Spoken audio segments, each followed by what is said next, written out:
bass guitar is usually the lowest instrument in any band. It provides the bottom for the band. It's the warm sound, it's the bed that everybody else sleeps on. It is the support, kind of the support for the higher instruments, the more melodic instruments, and a lot of times the instruments that get more glory, it's the support for them. And the stronger that the bass can support all the other instruments, the more the other guys can shine. So something I'd like to stress in being a bass player is the spirit of givingness, which is really kind of the most important thing to think of, I think, for any musician, but I feel like particularly for a bass player, often, you know, you're going to be supporting a singer, you're going to be supporting a soloist, you're going to be supporting a melodic instrument, you're going to be supporting all these other instruments, the higher frequencied instruments. And so your job, as well as, like, you know, having good time, you know, your time being solid, having a good feeling for rhythm, which comes from practice and which comes from paying attention and studying music, is really listening to what the soloists are doing. So what the soloists or the melodic instruments or the more featured instruments are doing. So the more that you can listen to what's going on with the other instruments and not just stay focused in your own world and just playing your part over and over again, which often, you know, the bass part might be a simple part.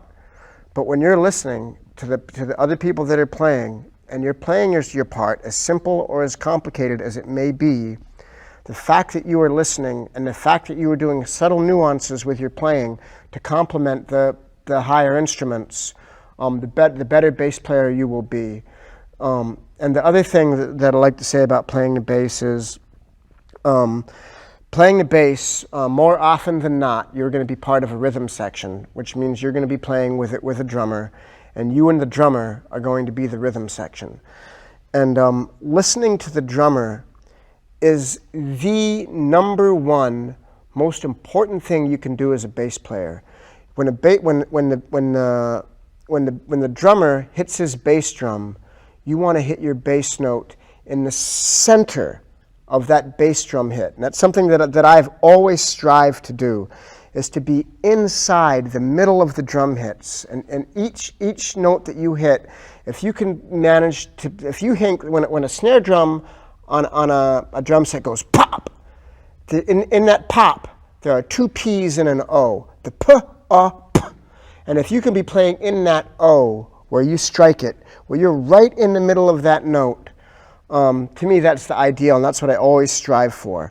You want to make everyone else sound good as a bass player. You want to make the drummer sound like he's the best drummer in the world, and you want to make everyone else in the band, make them shine. It's like on a basketball team, the point guard, a good one, makes all the other players around him good. And I feel like as a bass player, you're kind of the point guard in a band.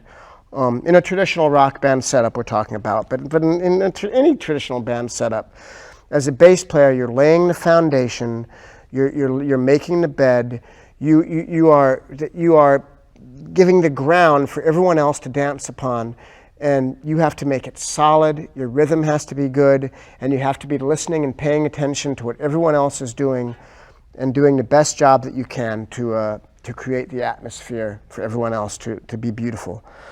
And that's, you know, how I see it, that is the role of the bass in music.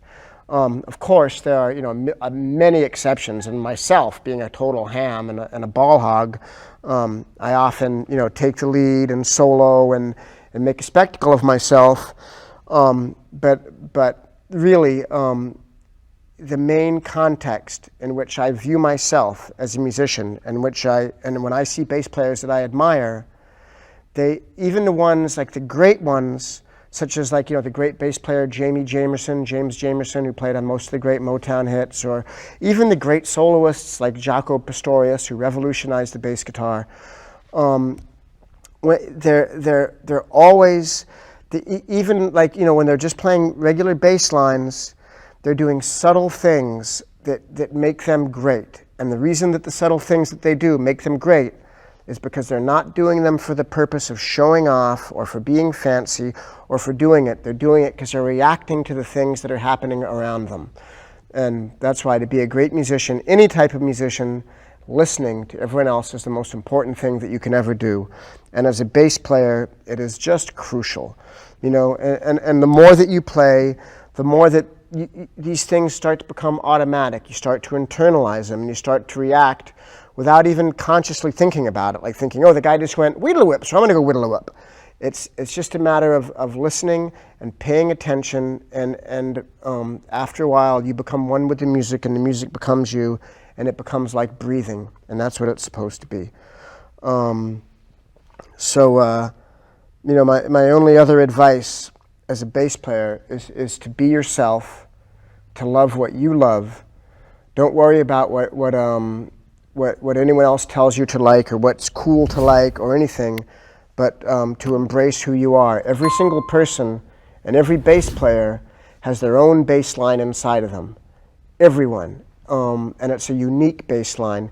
And to play, to practice, and to play, and to study in service of finding the uniqueness that is inside of you, so you can express it as a bass player. And that's my advice about the bass guitar.